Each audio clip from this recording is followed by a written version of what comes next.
que cet apôtre a enseigné et que je n'ordonnais pas aux gens d'être rebaptisés au nom de Jésus-Christ, je serais déclaré par la Bible un faux témoin de la chose que je prétends croire.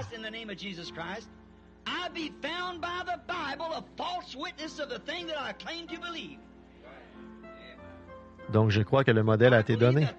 Chaque personne dans la Bible a été baptisée au nom de Jésus-Christ. Pas une seule fois, quelqu'un n'a été baptisé au nom du Père, Fils et Saint-Esprit. Voyez, jamais personne n'a été aspergé. Tous, ils ont été immergés. Donc, je crois que quand vous êtes vraiment, pour répondre à votre question, mon précieux frère, je crois que quand Dieu connaît votre cœur, il y en aura des milliers là qui ont été baptisés au nom de Jésus. Vous entrez simplement dans l'eau, un pécheur sec, et vous en ressortez un pécheur mouillé. Voyez. Mais en tant qu'authentique et véritable croyant, qui se doit de marcher dans toute la foi et en toute bonne conscience devant Dieu, quand vous le voyez, vous vous faites baptiser. Mais je crois que ce n'est qu'une expression extérieure qui indique qu'une œuvre de la grâce a été accomplie à l'intérieur. C'est comme quand Dieu a construit l'arche. Il a dit, Noé, entre là-dedans, toi et ta famille et ta maison. Et ils y sont entrés.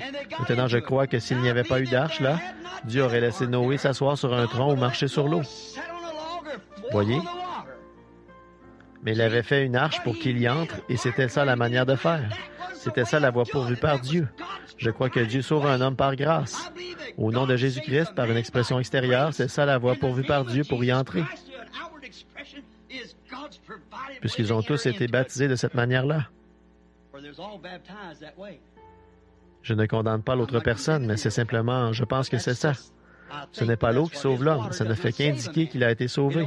C'est une expression extérieure. Bon, ce n'est peut-être pas juste, frère. Si ce n'est pas juste, eh bien, nous y reviendrons une autre fois ou... Très bien. Dans Genèse 6:4, après le déluge, d'où sont venus les géants? C'est une bonne question, ça. Une très bonne question. C'est une question sensée. D'où sont venus ces géants? Adam n'était pas un géant, pour autant que nous le sachions, parce que s'il en avait été un, la Bible l'aurait dit.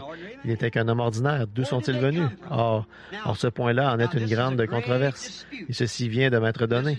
C'est sur un grand morceau de papier foncé, ou plutôt cet écran en gros caractère foncé sur un morceau de papier blanc. Maintenant, ces géants,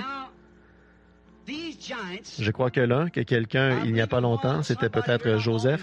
Je ne l'affirme pas, là, mes frères, dans le ministère, que c'était Joseph, mais il me semble que c'était peut-être lui ou le docteur Schofield ou quelqu'un de ceux-là qui a dit que ces géants qui étaient dans le pays, c'était en fait des esprits déchus de Dieu qui avaient écouté l'histoire que Satan avait racontée là-bas au ciel.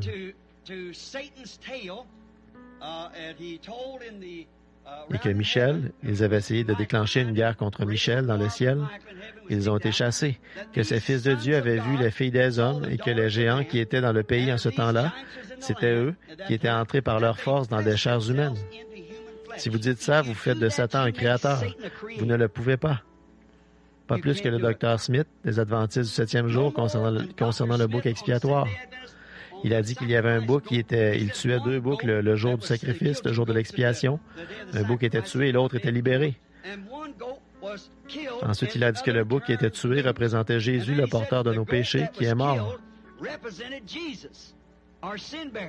Mais que le bouc qui était libéré représentait le diable, qui porte nos péchés et s'en va avec eux dans l'éternité.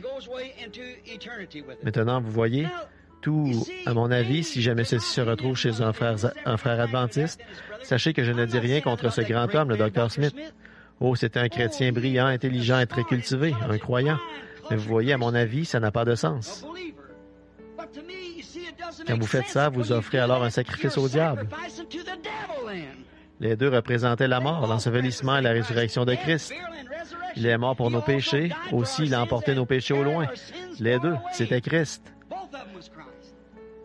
Donc, les géants ne sont jamais venus du fait qu'ils seraient rentrés en eux par leur force. Ces géants étaient les fils de Caïn, dont le père était le serpent, lequel ressemblait en tout point à un homme, sauf que c'était un gaillard immense, plus grand qu'un homme.